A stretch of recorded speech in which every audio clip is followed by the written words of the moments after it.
ஒரு கார்த்திகை மாத கருக்கிருட்டு. செங்கல்பட்டிலிருந்து படப்பிடிப்பை முடித்துக்கொண்டு எம்ஜிஆர் அவர்கள் நடுநிசி 12 மணி வாக்கில் காரில் வந்து கொண்டிருக்கிறார். கண் விழித்தவாறே தனது காரில் எம்ஜிஆர் அவர்கள் வந்து கொண்டிருந்த பொழுது வழியில் போலீஸ் உடையில் நின்ற ஒருவரை பார்க்கிறார். எம்ஜிஆர் அவர்களின் கார் அவரை கடந்து செல்கின்ற போது எம்ஜிஆர் அவர்களின் நெஞ்சில் பொறி தட்டுகிறது. ஆள் நடமாட்டமே இல்லாத இந்த அர்த்த ராத்திரியில் அந்த போலீஸ்காரர் பஸ்ஸுக்காக காத்து நிற்கிறார் என்பதை எம்ஜிஆர் அவர்கள் புரிந்து கொள்கிறார். உடனே தனது டிரைவரிடம் காரை நிறுத்த சொல்கிறார் எம்ஜிஆர். கார் பின்னோக்கி வருகிறது. போலீஸ்காரரின் அருகில் காரை நிறுத்தி கதவை திறந்து ஏறுங்கள், எங்கே போக வேண்டும் என்கிறார் எம்ஜிஆர். பரவாயில்லை, நான் பஸ்ஸிலே வந்து விடுகிறேன் என்கிறார் அந்த போலீஸ்காரர். நேரமாகிவிட்டது, இனி இந்த ரூட்டில் பஸ் கிடையாது, ஏறிக்கொள்ளுங்கள் என்று எம்ஜிஆர் அவர்கள் வலுக்கட்டாயம் செய்ய போலீஸ்காரர் வேண்டா வெறுப்பாக ஏறுகிறார். காரின் உள்ளே லைட் போட்டு சாப்பிட்டீங்களா என்று கேட்டுக்கொண்டே தனது சீட்டுக்கு பின்னால் இருந்த பிஸ்கெட் பழங்களை எடுத்து கொடுக்கிறார் எம்ஜிஆர். இப்படி ஓசியில் பயணம் செய்வதே எனக்கு உடன்பாடில்லை. இன்னும் நீங்கள் உண்ண சொல்லி வேறு என்னை இழிவுபடுத்தாதீர்கள் என்று போலீஸ்காரர் மறுக்கிறார். எம்ஜிஆர் அவர்கள் பூரிக்கிறார். இருப்பவனிலிருந்து இல்லாதவன் வரை படித்து பதவியில் இருக்கும் எத்தனையோ பேர் எனக்கு அது வேண்டும் இது வேண்டும் என்று எம்ஜிஆர் அவர்களிடம் வேண்டியதை பெற்று செல்கிறார்கள். ஆனால் சாதாரண பொறுப்பில் இருக்கும் இந்த போலீஸ்காரரின் நேர்மை எம்ஜிஆர் அவர்களை மெய்சிலிர்க்க வைத்துவிட்டது. எம்ஜிஆர் அவர்களின் கார் கத தூரத்தில் வந்து கொண்டிருந்தாலும் காரின் நிறத்தையும் ஒளியையும் மனம் கமலும் ஓடிக்கான் வாசனையையும் வைத்து இது எம்ஜிஆர் அவர்களின் கார் என்றும் கார் சென்ற தடத்தை தொட்டு வணங்குகின்ற அளவுக்கு புகழுடன் திகழ்ந்த நேரம் அது. அரை மணி நேரம் கார் சென்று கொண்டிருக்கிறது. ஆனால் அதுவரை எம்ஜிஆர் அவர்களை பற்றி பெரிதாக போற்றி புகழ்ந்து பேசாமல் அந்த போலீஸ்காரர் வந்ததே புரட்சித் தலைவர் எம்ஜிஆர் அவர்களுக்கு அந்த போலீஸ்காரர் மீது மரியாதையை கூடுதலாக்கியது. நான் தான் எம்ஜிஆர் என்கிறார் எம்ஜிஆர். கேள்விப்பட்டிருக்கிறேன் என்கிறார் அந்த போலீஸ்காரர். பொன்மனச்செம்மல் எம்ஜிஆர் அவர்களின் முகத்தில் கோபம் இல்லை, பதிலுக்கு பொன்முறுவல் மலர்கிறது. என் படங்களை பார்த்து இருக்கிறீர்களா என்று கேட்கிறார் எம்ஜிஆர். நான் சினிமாவே பார்ப்பதில்லை என்கிறார் அந்த போலீஸ்காரர். புரட்சித் தலைவர் எம்ஜிஆர் அவர்கள் இன்னும் பிரமிக்கிறார்.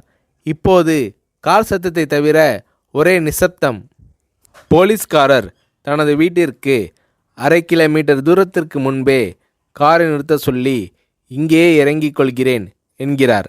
ஏன், நீங்கள் குறிப்பிட்ட அந்த விலாசம் இன்னும் 1/2 கிலோமீட்டர் தூரம் இருக்கிறதே என்கிறார் எம்ஜிஆர். சாதாரண போலீஸ் உத்தியோகத்தில் இருக்கும் நான் காரில் வந்து இறங்கினால் என் வீட்டிற்கு அருகில் உள்ளவர்கள் என்னை தவறாக நினைத்து கொள்வார்கள். இதுவரை இப்படி நான் யார் காரிலும் ஓசியில் வந்து பழக்கமில்லை. நீங்கள் எவ்வளவு தூரம் செய்த உதவிக்கு நன்றி என்கிறார் அந்த போலீஸ்காரர். புரட்சித் தலைவர் எம்ஜிஆர் அவர்கள் அதற்கு மேல் எதுவும் பேசவில்லை.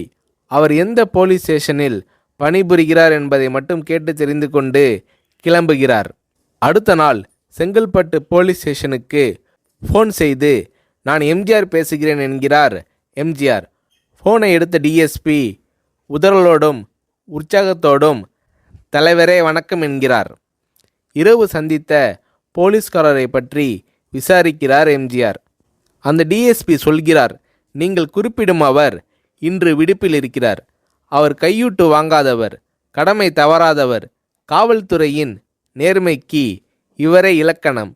வெற்றிலை பாக்கு, பீடி, சிகரெட் போன்ற போதை வஸ்துக்கள், நாடகம், சினிமா போன்ற பொழுதுபோக்கு அம்சங்களையெல்லாம் இவர் அறியாதவர். கல்யாண வயதில் உள்ள 3 பெண்களையும் கரை சேர்க்க முடியாமல் கஷ்டத்தில் இருக்கிறார் என்கின்ற விபரம் டிஎஸ்பியால் எம்ஜிஆர் அவர்களுக்கு சொல்லப்படுகிறது. அவரை நாளை என் தோட்டத்திற்கு வர சொல்லுங்கள் என்கிறார் எம்ஜிஆர்.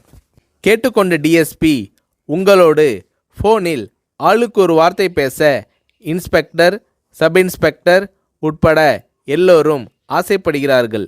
ஃபோனை அவர்களிடம் கொடுக்கலாமா என்கிறார். எம்ஜிஆர் அவர்கள் கொடுங்கள் என்கிறார். பேசுகிறார். அந்த போலீஸ் ஸ்டேஷனே புண்ணியம் பெற்றதாக மகிழ்ச்சி அடைகிறார்கள் அந்த போலீஸ்காரர்கள். மறுநாள் அந்த போலீஸ்காரர் ராமவரம் தோட்டத்திற்கு அழைத்து வரப்படுகிறார். அவரிடம் பேப்பரில் மடித்த பெரிய பணக்கட்டை கொடுத்து, இதை வைத்து உங்கள் பெண்களின் கல்யாணத்தை நடத்துங்கள் என்கிறார் எம்ஜிஆர். போலீஸ்காரர் மறுக்கிறார். நான் ஏதாவது உங்களிடம் காரியமாற்ற சொல்லி அதற்காக கொடுத்தால் அது தவறு. என்னால் ஆக வேண்டியது உங்களுக்கும், உங்களால் ஆக வேண்டியது எனக்கும் எதுவும் இல்லை. நான் உங்கள் கூட பிறந்த ஒரு சகோதரனாக நினைத்து கொடுக்கிறேன், பெற்றுக்கொள்ளுங்கள் என்று சொன்ன பிறகு கேட்டும் கூட கிள்ளி கொடுக்காத கனவான்கள் வாழும் இந்த உலகில் ரோட்டில் நின்றவனை அழைத்து சென்று அள்ளி கொடுத்த எம்ஜிஆர் அவர்களின் கருணையில் நெகிழ்ந்து போய் பெற்றுக்கொள்கிறார் அந்த போலீஸ்காரர். பிறகு ஒரு தேதியில் புரட்சித் தலைவர் எம்ஜிஆர் அவர்களே சென்று அந்த போலீஸ்காரரின் 3 பெண்களின் திருமணத்தையும் நடத்தி வைத்து வாழ்த்தி இருக்கிறார்.